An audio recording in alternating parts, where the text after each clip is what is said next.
Hi friends, నా పేరు శివ. ఈరోజు వీడియోలో సొంటి మిరియాలు పాలు ఎలా తయారు చేస్తుందో చూద్దాం. ఓకేనా? సో సొంటి మిరియాలు పాలకి కావాల్సినవి ఏమంటే ముఖ్యంగా మనకు కావాల్సిన మిరియాలు అనమాట. మిరియాలు ఇది కంపల్సరీ ఉండాల్సిందే. ఇవి లేకపోతే మనం తాగినా వేస్టే. దాని తర్వాత మెయిన్ ఇంగ్రీడియంట్ సొంటి. ఈ సొంటి అనేది చాలా ఇంపార్టెంట్. ఇది వేస్తేనే మనకి ఫ్లేవర్ వచ్చింది. జలుబు కానీ జ్వరం కానీ ఏదైనా చలికాలంలో మనం ఇదే ఉండాలి. ఇది లేకపోతే పని అవ్వదన్నమాట. ఇది వచ్చేసి బెల్లం. మనం ఎంత కావాలంటే అంత వేసుకోవచ్చు. మీరు పందరాన్ని వేసుకోవచ్చు. బెల్లం అంటే కొంచెం మంచిది కాబట్టి నేను ఇది ప్రిఫర్ చేస్తున్నాను.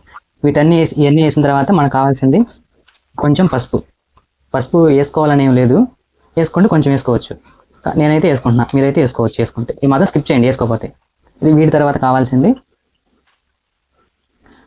మన సొంటి మిరియాల పాలకి కావాల్సింది మెయిన్ది పాలు. నేను ఒక గ్లాస్ పాలు తీసుకున్నా. మీకు ఎంత అంటే అంత. మా ఇంట్లో ఒకళ్ళే తాగుతారు, మా నాన్న, కాబట్టి నేను ఒక గ్లాస్ తీసుకున్నా చాలు. ఇవి ఉంటే చాలు, మనం వీటితోనే సొంటి మిరియాల పాలు చేసుకోవచ్చు అనమాట. తయారీ విధానం చూసేద్దాం రండి. ముందుగా స్టవ్ వెలిగించుకుందాం. పాలు పెట్టుకుందాం. ఒక గ్లాస్ పాలు. ఇవి గోరువెచ్చగా కాదు, కొంచెం వేడిగానే మరగాలన్నమాట. అప్పుడు దాకా వెయిట్ చేయాలి. ఓకేనా? సో పాలు అయితే మరిగిపోయినాయండి. మనం మెయిన్ ఇంగ్రీడియంట్ ఏదైతే ఉందో సొంటి, ఇది వేసేస్తున్నాను. ఇంత వేసాను. కొంచెం ఘాటు అయితే పెరిగిద్ది, మీరు కావాలంటే కొంచెం. నేనైతే ఇంత వేసా, కొంచెం పొడి వేస్తా చాలు. సొంటి అయితే వేసేసామండి. ఇప్పుడు మనం వేసిన బెల్లం అనమాట.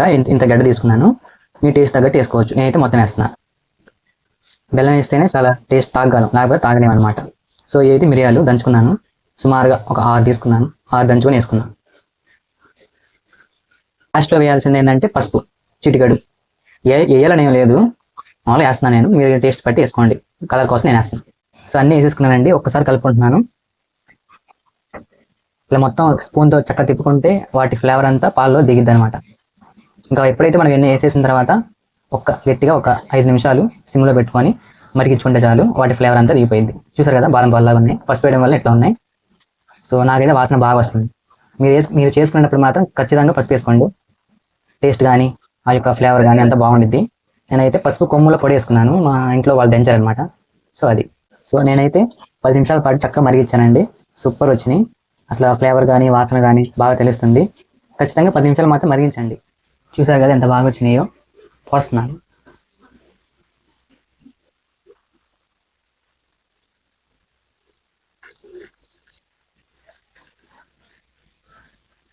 వడగట్టుకోవాలి. కాకపోతే నేను ఇలానే తాగడం ఇష్టమని తాగుతున్నా. అంటే నేను కాదు, మన ఈ సొంటి మిరియాలు పాలు అనేవి చాలా ముఖ్యం అనమాట. చలికాలంలో మనకి జలుబు కానీ దగ్గు కానీ జ్వరం కానీ ఏ వచ్చినా టాబ్లెట్ వేసుకోవచ్చు. వాటితో పాటు ఒక గ్లాస్ ఇది తాగితే కనుక తొందరగా రిలీఫ్ ఇస్తుంది.